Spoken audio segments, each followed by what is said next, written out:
La matière noire, ce mot ne vous dit peut-être rien, mais elle a une importance considérable dans notre univers. À travers notre TPE, nous allons vous démontrer les différents aspects de cette matière si mystérieuse qui constitue notre univers. Nous avons articulé notre réflexion autour de la problématique suivante. Avons-nous besoin de la matière noire ? Dans une première partie, nous partirons du principe que la matière noire existe.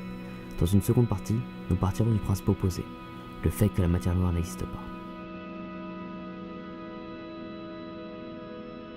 Ce nom semble tout droit sorti de l'imagination d'un auteur de science-fiction un peu fantaisiste, mais il n'en a rien. Bien qu'invisible, la matière noire est tout à fait réelle. Ce n'est pas l'alter ego de la matière, lequel devrait probablement être l'antimatière, et il serait d'ailleurs injuste de la qualifier de sinistre. Elle s'appelle la matière noire, tout simplement parce qu'on ne peut pas la voir. Pour être plus précis, elle n'interagit pas avec la matière normale ou baryonique qui constitue l'univers visible.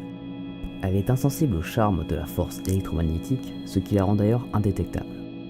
Nos yeux, comme les télescopes que nous utilisons, dépendent du spectre électromagnétique.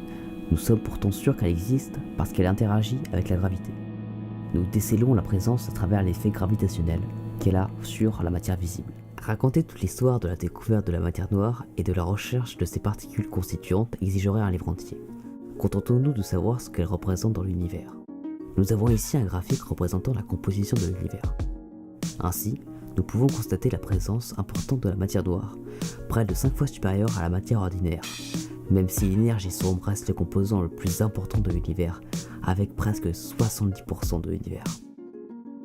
Son existence a été suspectée dès 1933 par l'astrophysicien américano-suisse Fritz Zwicky, qui étudiait les amas de galaxies. Il observa les mouvements à l'intérieur d'un amas et appliqua les lois de Newton pour en estimer la masse. Or, lorsqu'il appliqua une autre méthode d'estimation, il constata que les masses des galaxies visibles ne représentaient qu'une partie de la masse gravitationnelle, responsable des mouvements à l'intérieur de l'amas.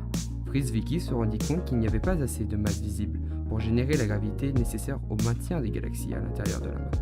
La matière noire est cette chose qui rend l'existence des galaxies possible. Quand nous calculons pourquoi l'univers est structuré tel qu'il est, il devient rapidement clair qu'il n'y a pas assez de matière normale. La gravité de la matière visible n'est pas assez forte pour former des galaxies et des structures complexes. Les étoiles vont plus certainement s'éparpiller un peu partout et ne pas former de galaxies. Nous savons qu'il y a quelque chose à l'intérieur et autour d'elle, quelque chose qui n'émet pas et ne réfléchit pas la lumière, quelque chose de noir. À défaut d'être capable de calculer l'existence de la matière noire, nous pouvons la voir, en quelque sorte. En effet, la matière noire n'étant pas visible et n'interagissant pas avec la matière ordinaire, elle ne peut être observée dans le cosmos que par ses effets gravitationnels. La matière noire est donc une masse. Elle déforme l'espace-temps, ce qui entraîne divers phénomènes. Par exemple, la lumière en provenant des étoiles lointaines va être déviée selon la courbure de l'espace-temps, provoquant ainsi l'observation de mirages gravitationnels. Ces mirages qui semblent n'être dus à aucun objet sont des témoins de la présence d'une masse très importante. Elle est invisible, la matière noire.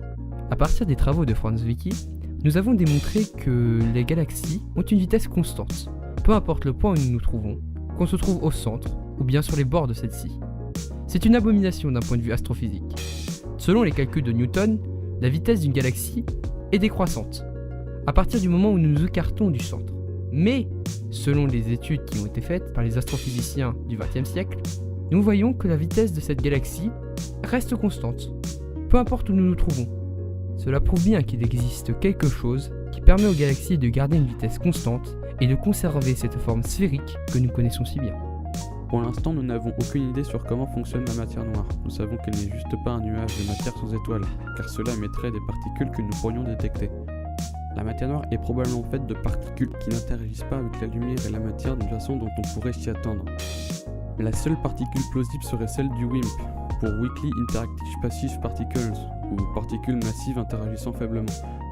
Son existence est encore hypothétique, mais sa faible interaction avec la matière baryonique et son champ gravitationnel différent ferait de lui un indice idéal pour la présence de matière noire dans notre univers.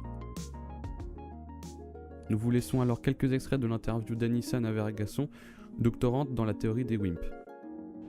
Ce qu'il faut savoir avec les WIMP, c'est que dans la théorie, la théorie veut qu'on soit entouré d'un halo de matière noire, de WIMP, qui se déplacerait, dans lequel la galaxie se déplace. Et donc normalement, si c'est vrai, c'est-à-dire qu'on a un vent de WIMP qui arrive sur Terre en continu.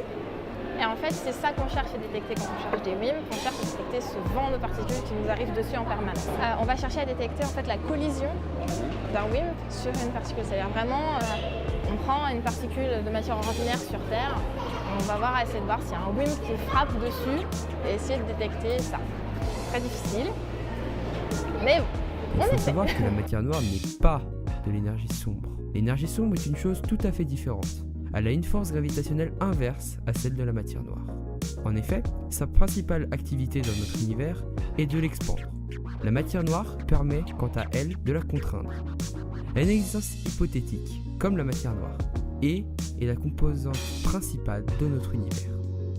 Sur ce schéma, nous avons un exemple où il y a trop d'énergie sombre. Vous voyez comme les planètes s'écartent? C'est ce qui risque d'arriver à notre univers. Il se distordrait, ainsi que tous les êtres vivants et toute matière organique, ainsi que les atomes. Sur l'autre schéma, nous avons un univers où il n'y a pas assez d'énergie sombre.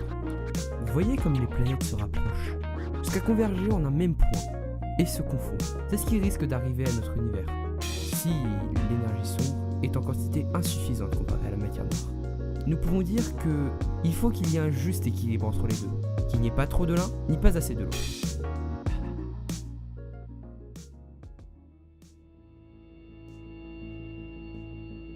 L'absence de matière noire aurait d'énormes répercussions sur la vision que nous avons de l'univers. Premièrement, s'il n'y a pas de matière noire, alors les lois de Newton sont fausses et à totalement remodifier. C'est ce qu'affirme un astrophysicien israélien avec sa théorie monde, qui selon lui va changer notre vision sur l'espace. Selon ce dernier, comme il n'y a pas de résultat, alors il n'y a pas de matière noire. Mais si ça existe, nous ne savons pas où et comment la détecter. Il y a beaucoup de problèmes à résoudre. D'une part, c'est frustrant, et d'autre part, cela limite nos connaissances. Ces connaissances nous permettront une meilleure compréhension de notre univers et la découverte et l'exploitation de nouveaux phénomènes naturels. Cela nous démontre un peu que nous sommes des sortes de grands singes avec des smartphones sur une petite île dans l'espace, regardant le ciel se demandant comment marche notre univers. Il y a tant à apprendre, et c'est génial.